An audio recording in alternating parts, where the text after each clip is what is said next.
What's happening? I don't know what's happening. We're losing control of the aircraft here. We lost all control of the aircraft.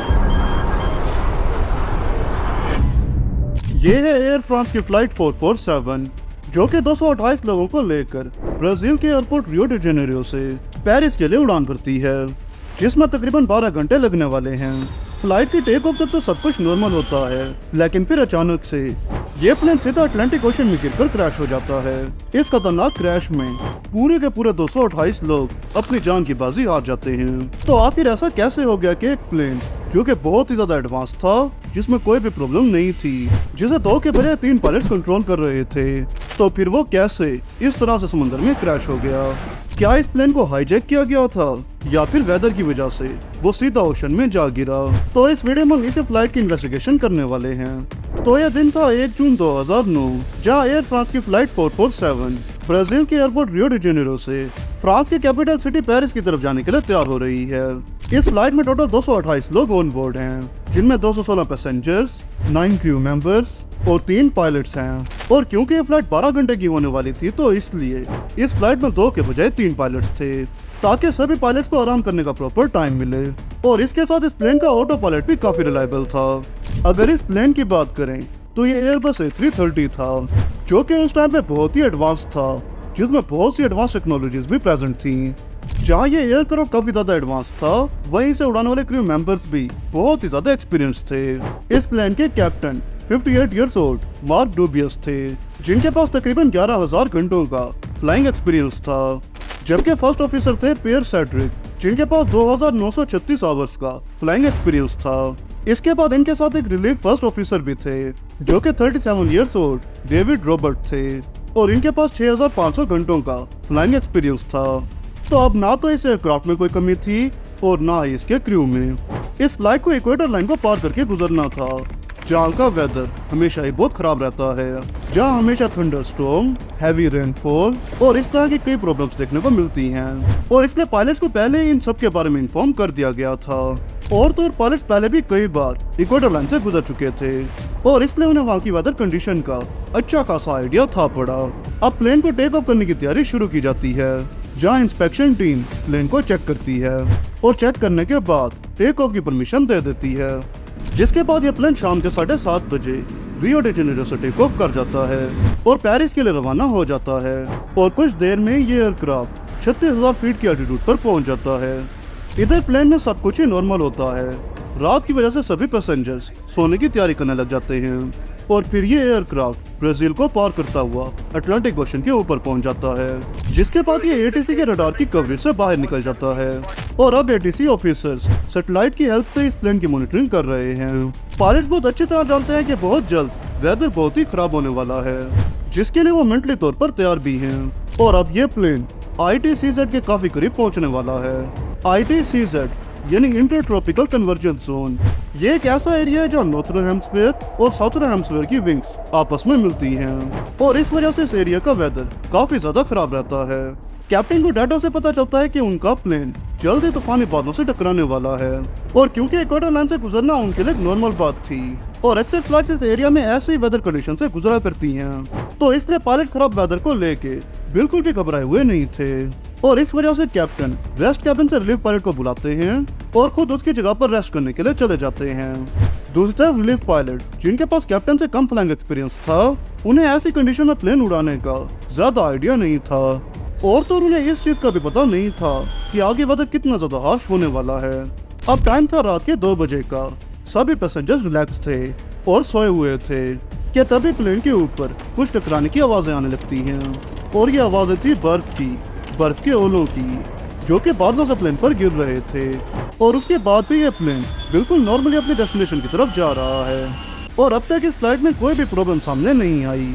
और फिर 2:10 पे पहली 2 problems pilot के सामने आती हैं, जहां अचानक से प्लेन का ऑटो थ्रोटल सिस्टम और ऑटो पायलट सिस्टम अचानक से खुद ही बंद हो जाते हैं, जिसके बाद कॉकपिट में वार्निंग अलार्म बजने लग जाता है, जिसे देखकर पायलट घबरा जाते हैं, क्योंकि उन्होंने इससे पहले कभी भी ऐसा कुछ भी फेस नहीं किया था, जहां ऑटो पायलट खुद ही डिस्कनेक्ट हो गया हो।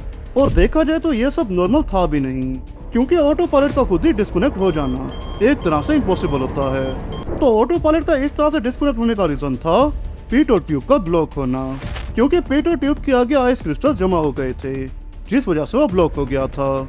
अब यहाँ आपके लिए ये जानना बहुत जरूरी है कि पीटो ट्यूब क्या होती है, क्योंकि तभी आप इस क्रैश को सही से समझ सकेंगे। पीटो ट्यूब का काम प्लेन की एयर स्पीड को मॉनिटर करना होता है, और अगर ये किसी वजह से ब्लॉक हो जाए तो फिर ये प्लेन की एयर स्पीड को मुहैया नहीं कर पाता, जिस वजह से ऑटो पायलट को एक्यूरेट डाटा नहीं मिल पाता। और जब ऑटो पायलट को एक्यूरेट डाटा नहीं मिलता, जैसे प्लेन किस एल्टीट्यूड पर फ्लाई कर रहा है और प्लेन की स्पीड क्या है, तो सिस्टम ऑटोमेटिकली डिस्कनेक्ट हो जाता है, क्योंकि ऑटो पायलट को डिजाइन ही इस तरह से किया गया है कि बिना सही इन्फॉर्मेशन के वो काम ही नहीं करता। प्लेन में ऐसा भी सिस्टम इंस्टॉल किया जाता है कि अगर किसी रीजन की वजह से पीटो ट्यूब ब्लॉक हो जाए तो उसे अनब्लॉक कैसे किया जाए।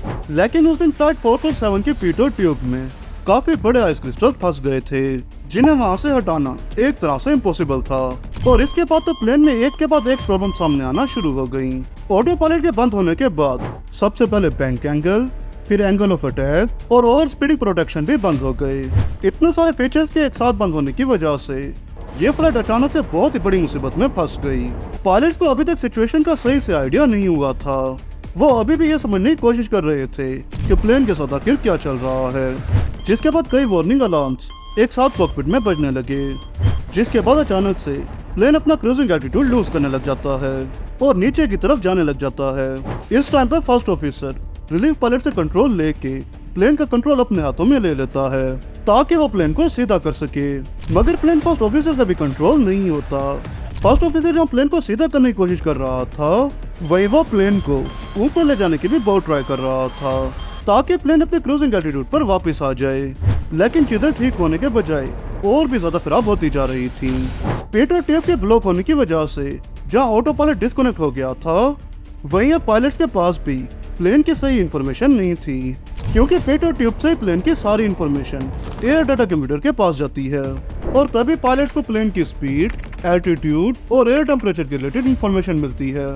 मगर अब पीटो ट्यूब ब्लॉक होने की वजह से पायलट्स के सामने सही डाटा शो नहीं हो रहा था, जिस वजह से पायलट को कुछ भी समझ नहीं आ रहा था कि उनका एल्टीट्यूड क्या है, प्लेन की स्पीड क्या है।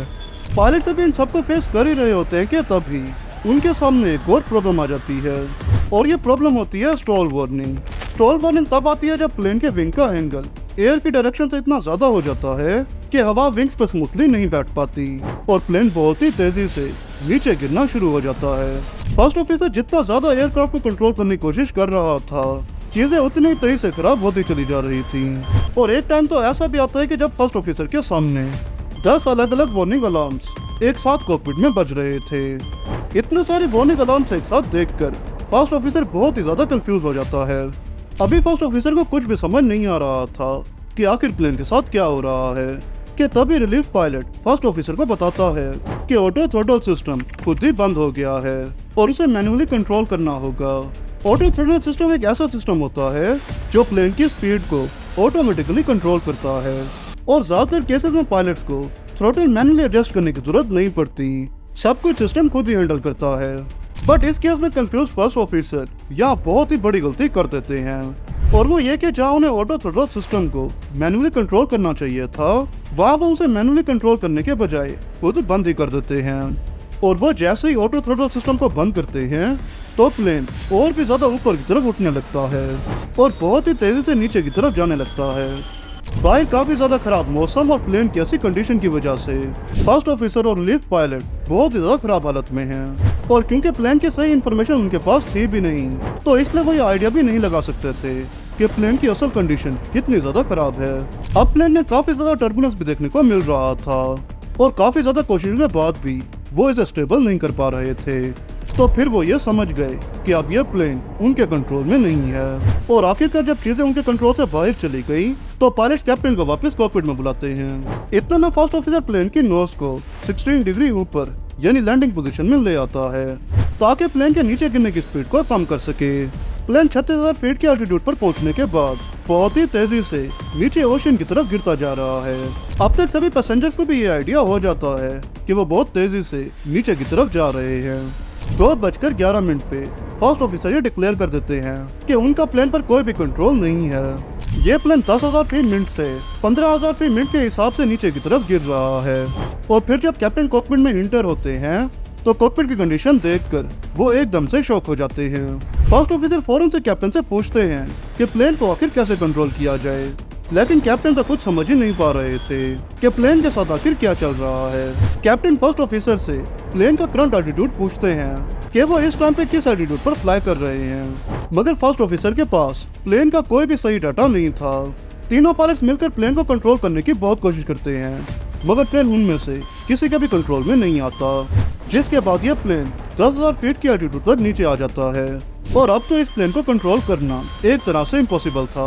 कैप्टन साइड स्टिक से प्लेन को स्टेबल करने की बहुत कोशिश करते हैं, मगर उनकी कोई भी कोशिश किसी भी काम नहीं आती।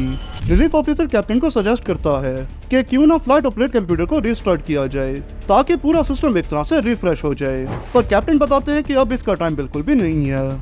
तीनों कैप्टन की बहुत ज्यादा कोशिशों के बाद भी कुछ भी नहीं होता और 2:14 पे ये प्लेन अटलांटिक ओशन में गिरकर क्रैश हो जाता है और इसमें मौजूद सभी लोग अपनी जान की बाजी हार जाते हैं। सिर्फ कुछ मिनटों के अंदर ही हवा में उड़ता हुआ यह प्लेन अचानक से समुद्र की गहराई में चला जाता है, जिसके बाद इस क्रैश की इन्वेस्टिगेशन की जाती है और तकरीबन 2 साल बाद इस प्लेन का ब्लैक बॉक्स मिलता है और फिर जाकर दुनिया को पता चलता है कि यह प्लेन किस तरह से क्रैश हुआ था।